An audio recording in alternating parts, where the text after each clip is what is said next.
On November 11, 2018, an account titled Conversational Conservative shared its first post on Instagram. Sporting a profile picture of Jesus Christ wearing a MAGA hat, the account wasn't unique in posting alt-right propaganda and memes. As the New York Times of July 30th, 2024 explains, the 2016 presidential election served as a new beginning for the alt-right's online presence. Conversational Conservative posted various content, ranging from memes mocking Dolly Parton for her liberalism to advocating for immigrant genocide. In reality, Conversational Conservative was a 15-year-old boy with autism. He was me. At its height, the account attracted over 1,000 followers, and direct messages, like this one, offered me, as a young person with autism, acceptance and validation, while indoctrinating me further into the alt-right. As the Journal of Autism and Adulthood noted in their 2024 study, autism in isolation doesn't predict extremism, but neurodivergent individuals prove more susceptible to extremist ideologies.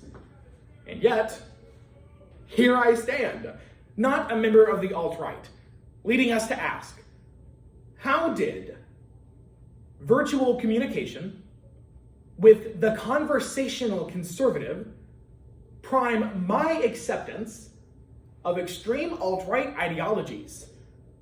To answer, we can turn to Bharat Ganesh's Weaponizing White Thymos, Flows of Rage in the Online Audiences of the Alt-Right, published in the January 2020 journal Cultural Studies. This model is ideal because it articulates the key elements Dr. Justine Egner found in her 2024 study, #ActuallyAutistic, how consumed media cultivates autistic identity. So today, let's examine Ganesh's model, apply it to my Instagram account, Conversational Conservative, and draw implications. Because I escaped the alt-right, but their next 15-year-old victim may not. Ganesh explains the adoption of white thymos through three tenets: legitimization of pride, visual documentation, and reinforcement of rage. First, legitimization of pride. Ganesh details, the alt-right typically highlights stories of attacks on white women, legitimizing an us versus them narrative. Painting white women as vulnerable to liberal attacks, white men share pride in protecting them from imaginary establishment forces, reinforcing a love for the nation and a hate for those who threaten it. Second, visual documentation. Ganesh explains, the visual media, such as memes, documents the truth of white persecution. For example, Paul Nealon, a white supremacist who ran for Congress, shared this meme depicting Martin Luther's nailing of the 95 Theses, as instead saying, it's okay to be white. Nealon compares himself to Martin Luther as sharing a truth that no one is ready to accept, documenting via meme whites as victims of the political establishment. Finally, reinforcement of rage. Ganesh argues, white thymos rage creates a perception of lost white entitlement. To the alt-right, efforts towards racial and gender equality have led to the collapse of Western civilization's mythical dominance. According to Ganesh, conservative Paul Watson's videos deliver mile-a-minute lectures based on current events, which surround the ways in which liberals are betraying the people by advocating for the rights of criminal and sexually predacious immigrants.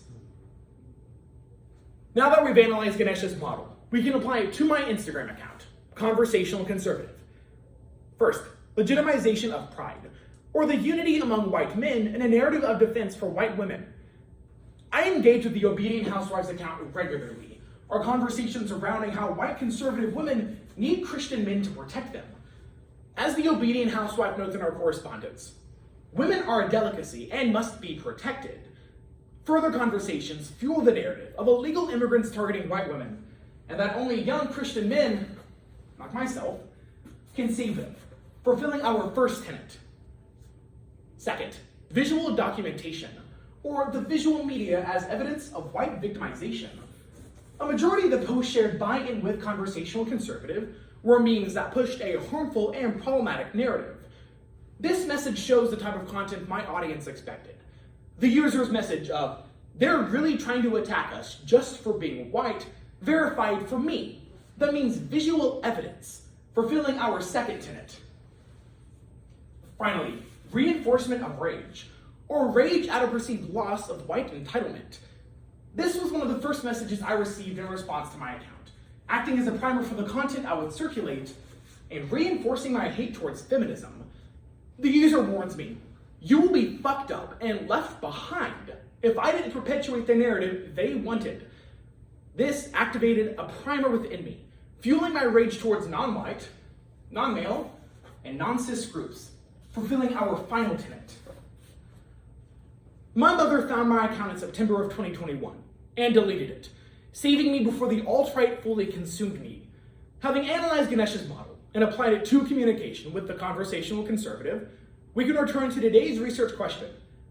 How did virtual communication with the conversational conservative prime my acceptance of extreme alt-right ideologies? My virtual interactions created a separation between what I knew and what I was saying.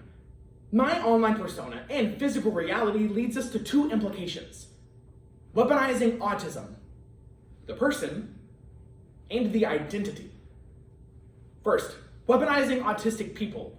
As Welch and colleagues found in their 2023 analysis of autistic interactions on the alt-right social media platform Gab, autistic people are seen as weapons that the alt-right can exploit in their war against the left.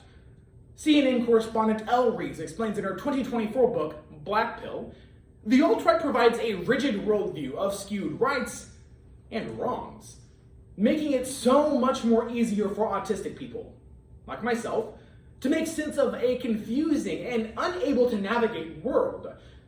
Going further, when you combine clear moral boundaries and community promised by the alt-right with a population known for their strong passions and social isolation, the alt-right gets an army of warriors spreading whatever they want, whenever they want. To weaponize autistic youth is to make us feel useful and included, on the condition that we don't question the hateful narratives we've been tricked into advocating. Finally, weaponizing autism as an excuse. As Elle Reeves explains on July 25th, 2024, there is a clear, significant difference between people with clinically measurable symptoms of autism and those who believe identifying as autistic gives them leeway in online communities. In alt-right online spaces, autism easily transitions from a diagnosis to an explanation of why you act a certain way, or even why you can act a certain way. Law Firm Media on December 17th, 2024 furthers, two jaded young men identifying as a highly intelligent autist proves an enticing excuse to ignore societal norms that they either disagree with or that they don't want to follow. BBC on January 25th, 2025 furthers, alt-right supporters defended Elon Musk's Nazi salute at the presidential inauguration, claiming Musk's autism caused miscommunication at a moment of excitement. But in reality, Musk simply used it as an excuse. When the alt-right is met with scrutiny, autism becomes the scapegoat, weaponizing neurodiversity to condone bigotry. As the previously mentioned Autism in Adulthood noted, autism by itself doesn't predict radicalization. It just means we're more often susceptible to radicalization when it provides us with what the real world fails to: acceptance. Today we analyzed Ganesh's model, applied it to my Instagram account, Conversational Conservative, and navigated implications. In an age where radicalization threatens our very democracy, the feelings of community and acceptance these virtual spaces provide is no longer hypothetical. It's our reality, or theirs.